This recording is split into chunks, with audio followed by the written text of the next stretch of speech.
Hello, this is Tony Burgess again from Academy of High Achievers, otherwise known as AHA. Today I'd like to talk to you a little bit about the power of beliefs. To me, this is a fundamental part of any achievement or success journey. Henry Ford is attributed with the quote, "If you believe you can or you believe you can't, you're right." In other words, whichever position you take mentally is going to have an effect on the actual outcomes. If you believe you can, you'll unleash all your resources that will make it happen. If you believe you can't, no matter how resourceful you actually are, you'll shut the gates on those resources such that they're not getting through. In other words, the outcome is not going to happen. So really powerful. I remember the very start of my personal development journey years ago, and I remember coming across this as a crucial ingredient wherever I was reading or whatever presenters I was listening to. It was like, you've got to believe it. You've got to believe in yourself, you've got to believe in the outcome. And that made a lot of sense. I knew that already the things I had really believed in, I'd managed to achieve far easier.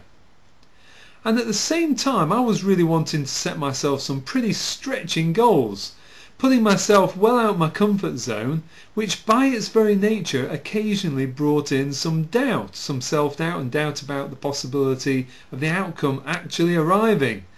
And I thought to myself, well, hang on a minute, I've got a bit of a problem here potentially. If a crucial ingredient of making things happen is that you believe it, you believe in yourself and that outcome, then I've got some doubt here.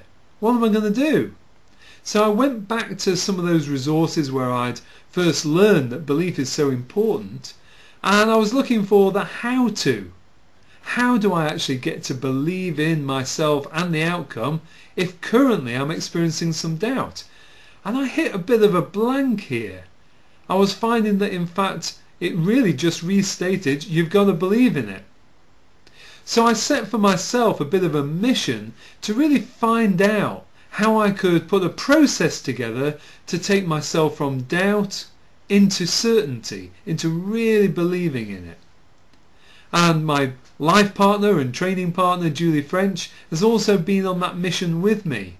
And after a number of years, we actually put together a 6-step process that really works beautifully, both for ourselves in our own lives with our own goals and with many of our clients. It's a great framework to use in any belief change process where you really want to take people to a whole new level of certainty so that they're smoothing the way to their outcomes rather than getting in their own way. Now, like I say, it's a 6-step process, and I'm going to start on this particular clip with step 1. Step 1 is something that you may have come across before, and it's a crucial step. And it's all about knowing what it is that you do want to achieve. Now, I put the emphasis there on what you do want because so often as a trainer and a coach, I come across people who are looking for my help, and when I ask them what it is that they want to achieve, they've often got numerous things that they tell me about what they don't want, about what they want to avoid.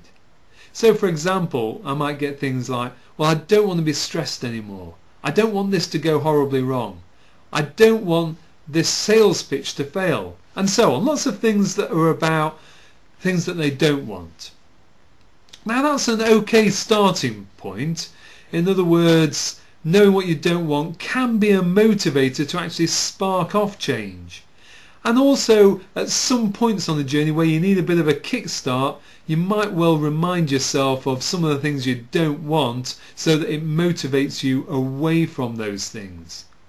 However, I don't know how much you've noticed that you tend to get more of what you're focusing on. Well, with that in mind, you really need to be filling your head at least most of the time with where you're going, with what you do want to achieve, with what you do want to experience. Now, there are some exceptions to that. I know a lot of project managers, for example, whose job it is really to think about those things which we don't want to happen so they can put some things in place to stop the impact if they should happen. So they're really in solution focus mode. They're kind of like, well, if that disaster was to happen, well, we can put this in place to minimize the impact. So that's a really good use of kind of going to that negative place. However, for most of us, we can really keep focused on where we want to go. You know, those same project managers sometimes take their disaster thinking home with them when they're not in solution focus mode. So they may well be thinking, oh my god, this party is going to be a disaster, or people are going to hate me, or this interview is going to be a nightmare, or whatever, where they're no longer in the project management role, but they've still got that thinking going. And that can really trip them up. It can get in their way, it can stop their resources from flowing, and can affect the outcomes as a result. I learnt this whole thing really graphically when I was learning to ride a motorcycle, and I'm told that there's something similar for skiing. So for those of you who are skiers and those of you who are motorcycle riders, I'm sure this will make sense. When I was learning to ride a motorcycle, they finally let me out of the practice car park into rush hour traffic in the city of Wolverhampton. I can remember I was doing a lot of fear at this time, and I was starting to realise that I was focusing on all of the things I didn't want to happen. So I was focusing on the curb that I definitely didn't want to hit. I was focusing on the lamppost I didn't want to hit. I was focusing on the parked car that I didn't want to run into. I was focusing on that bit on the road that was oily or wet that I really didn't want my bike to steer towards. And guess what? My motorcycle knew what it was I was thinking, or so it seemed. Of course, what I was thinking was sending signals to my body, and unconsciously my body was steering the motorcycle towards the very things I was focusing on. Now this was a pretty poor way of really mastering motorcycling. So very rapidly I learnt to focus on where I did want to steer the motorcycle, where I did want my bike to go. And it worked a treat. It was instant and very effective. The same is so true of things that we want to achieve in life. You know, where are we steering ourselves towards? Is it towards the things that we do want, or is it towards the things that we didn't want? So think about that now in relation to your own goals, and get clearly in your mind, step one, what is it that I do want? And if anything comes up that is in the opposite direction, just convert it. So say if someone says, well, I don't want to be stressed anymore, we might convert that to, well, I want to be really calm and collected. Yeah? If you don't want to be in poverty anymore, well, perhaps you do want to have really good financial freedom. So you see how you can turn things around, so you can say, okay, this is where we're going now. This is where we're going.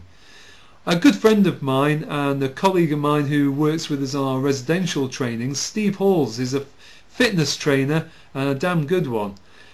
He gave a great metaphor for this. If you went to Google and you were to put into the search bar, I don't want Spanish villas, you'd get pages and pages of the very thing that you said you didn't want. You get so much information on Spanish villas.